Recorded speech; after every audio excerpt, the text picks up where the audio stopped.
आर्यवैश्य समाजाचे आराध्य दैवत असलेल्या वासवी कन्यका परमेश्वरी मातेच्या जयंतीनिमित्त परळी शहरातील भव्य दिव्य स्वरूपात शोभायात्रा काढण्यात आली।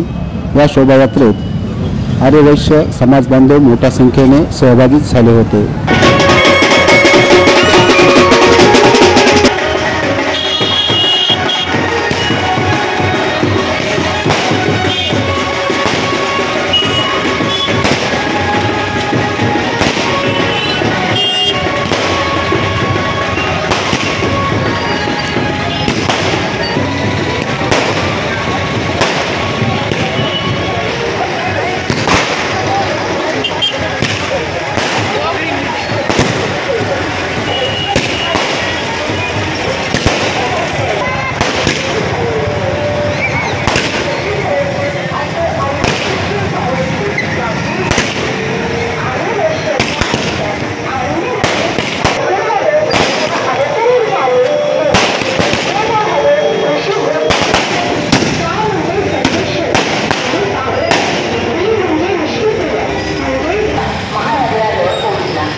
आपल्या मनातील चिंता व्यक्त करीत सम्राट म्हणाले, अमात्य श्रेष्ठा, आम्ही साऱ्या पृथ्वीवर विजय मिळविला, पण वासवी कन्येने आमच्यावर विजयाची आशा दाखवून नाही तर आमचे साम्राज्य तिला प्रदान करण्याचे वचन देऊन वाटल्यास कोणत्या